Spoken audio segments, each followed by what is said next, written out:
Is IBM in trouble, or is Wall Street just overreacting? Despite posting solid earnings and reaffirming its outlook, IBM stock has taken a surprising hit. So what's really going on behind the scenes? At BizNance Hub, we're digging deeper into the story the headlines aren't telling. Whether you're an investor, a tech follower, or just trying to make sense of market moves, this video will connect the dots. Stick around.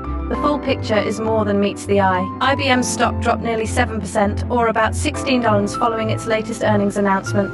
On the surface, this might seem strange. After all, the company reported better than expected revenue and earnings for the first quarter. It even confirmed its full-year guidance. So why the sell-off? Let's break it down.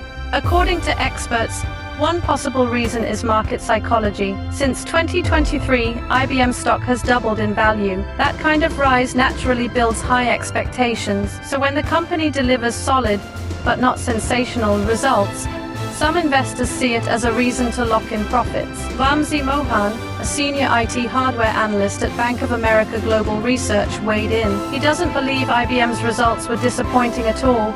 In fact, he sees the company as being on a major upswing. Mohan notes that over the past few years, IBM has made important strategic shifts.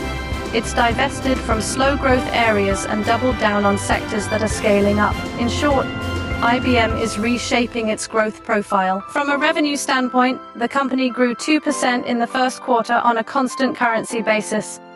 For the full year, they're projecting over 5% growth under the same measure. Some market watchers are skeptical about whether IBM can hit that target, but Mohan says not so fast. There's a clear path to reaching those numbers. First off, IBM is in a mainframe launch year. And yes, contrary to popular belief, mainframes are still a critical and lucrative part of the business. They continue to be highly relevant in industries like finance, government, and logistics. Second, IBM recently finalized its acquisition of HashiCorp, a move expected to add incremental growth this year. That acquisition not only strengthens their tech portfolio, but also opens new revenue streams in the cloud and software infrastructure space. Third, the recent softness in IBM's software segment. Mohan thinks it's only temporary. As customer spending patterns stabilize, the company is likely to bounce back in that area. Another key point, IBM's first quarter, while important, is historically its smallest quarter of the year. The $1.60 EPS they reported represents just a fraction of their projected $10 annual target. So using Q1 as the benchmark for full-year performance might not give the full picture. So, why the dip in IBM stock? According to analysts, it's less about weak performance and more about a natural market correction. After such a strong run, even a small hiccup can cause some selling pressure. That said, many remain bullish on IBM stock, believing this is more of a pause than a downturn. Now let's talk macro conditions. What's influencing IBM from the outside? Currency fluctuations and tariffs play a big role. The weakening US dollar, for instance, is likely to be a tailwind for IBM in the coming quarters. The company had previously warned of a 2-point currency headwind, but thanks to recent trends, that may flip into a currency tailwind. A welcome shift that could boost international revenue. As for tariffs, IBM is largely insulated.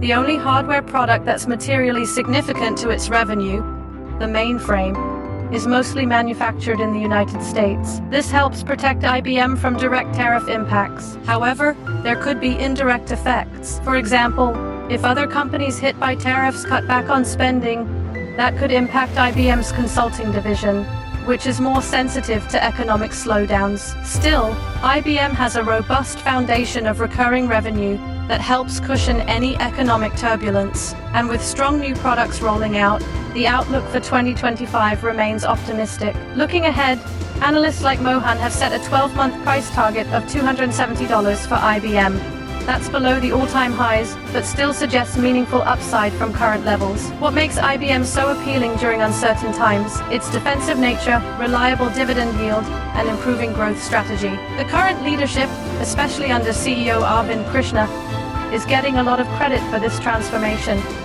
IBM is now in a virtuous cycle, generating more cash flow, investing in growth-focused M&A, and improving its product offerings. It's a pattern that could define a whole new era for the company. So while IBM stock may be down today, the big picture suggests strength, resilience, and long-term value.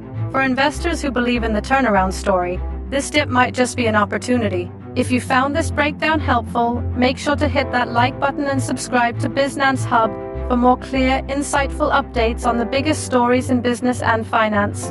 Got questions or thoughts on IBM's future? Drop them in the comments. We'd love to hear from you.